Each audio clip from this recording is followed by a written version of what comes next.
گرێکوێرەی کاندیدەکانی سەرۆکۆمار و سەرۆکوەزیران بووەتە هۆی چەقبەستنی پرۆسەی سیاسی لە عێراق. هەمووان دەیانەوێت خۆیان لە بەرپرسیارەتەکەی لابدەن و یەکدی تۆمەتبار دەکەن. هاوپەیمانێتەکەی سوودانی بەڕاشکاوی هۆکاری ئەم دۆخە سیاسیی خستە ئەستۆی پارتی وێکێتی کە ناتوانن کاندیدی سەرۆکۆمار یەکلا بکەنەوە. بەڕاشکاوی دەیڵێن کە گرێکوێرەی یەکەم هەردوو حزبی کوردی دروستیان کردووە بە دواخستنی هەڵبژاردننی سەرۆکۆمار.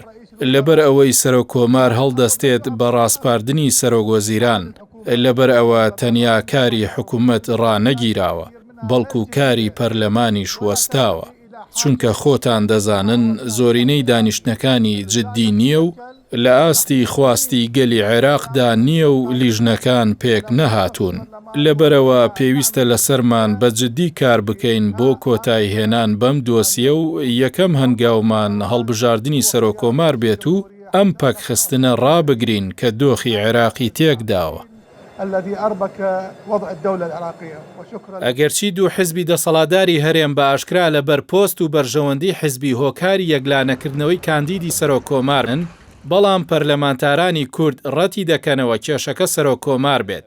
پێیان وایە کێشەی سەرۆکوەزیران پرۆسەی هەڵبژاردننی سەرۆکۆماریشی پەک خستووە.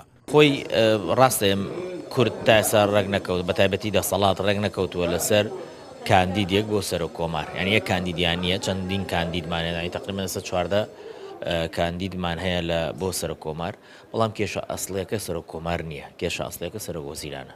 سەرۆکوەزیران وەکو خۆتان ئەزانن، یعنی ئیتار لەسەرەوە ڕێککەوت کە مالیکی بێت، بەڵام دوایی بە تویتێک ترامپ بەڕاستی ئێستا بەشێک لە ناو ئیتارە لەگەڵ ئەویان نییە مالیکی بێت، بەڵام کە لەگەڵ ئەوەشانیە مالیکی بێ پێیشی خۆش نییە ئەمریکا بە تویتێک سەرۆکوەزیرانەکەی لادات. کێشە ئەوەیە ئەگەر کێشەی سەرۆکۆمار مەسەلە حەل بکرێ و مەسەلە بێتە ناو دەنگدانەوەوانە، خۆ سەرۆکۆمار ئەو دەقەی کە دەنگی پێدرێ ئەبێ یەکسەر تەسمەی سەرۆکوەزیران بکە.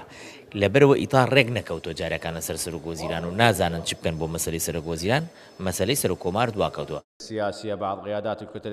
پەرلەمانتارێکی یەکێتیش جەخت لەوە دەکاتەوە کە پۆستەکانی سەرۆکۆمار و سەرۆکوەزیران وەکو دوو ڕوویدراوێکن و یەکلابوونەوەی سەرۆکۆمار پەیوەستە بە یەکلابوونەوەی کاندیدی سەرۆکوەزیران. بابەتی پۆستی سەرۆکی کۆمار وەکو دوو ڕووی دراوێکە لەگەڵ بابەتی پۆستی سەرۆکوەزیران. لەبەرەوەی معلومی جەنابتانە کە پۆستی سەرۆکۆمار یەکلایی ئەبێتەوە، ڕاستەخۆ لە ماوەی 15 ڕۆژدا پێویستە کە کەسێک ڕابسپێرێ و تەکلیفی بکە بە پێکەنانی حکوومەت و کەسی ڕاستپێردرا و ئەبێ هەڵبژێردراوی نێو چوارچێوەی هەماهەنگی بێت کە گەورەترین کوتلەوەی ئەتلافی نێو ماڵی شیعان. بۆیە هەڵبژاردننی سەرۆکۆمار پەیوەستە بە یەکلابوونەوەی بڕیاری نێو ماڵی شیعە و چوارچێوەی هەماهەنگی. یەکلانەکردنەوەی کاندیدی پۆستەکانی سەرۆکۆمار و سەرۆکوەزیران کە هۆکارەکەی ڕەهەندی ناوخۆیی و دەرەکیشی هەیە، بووەتە هۆی پەکخستنی کاروباری حکوومەت و پەرلەمانیش. بەردەوامی ئەم دۆخە لێکەوتەی خراپتری دەبێت.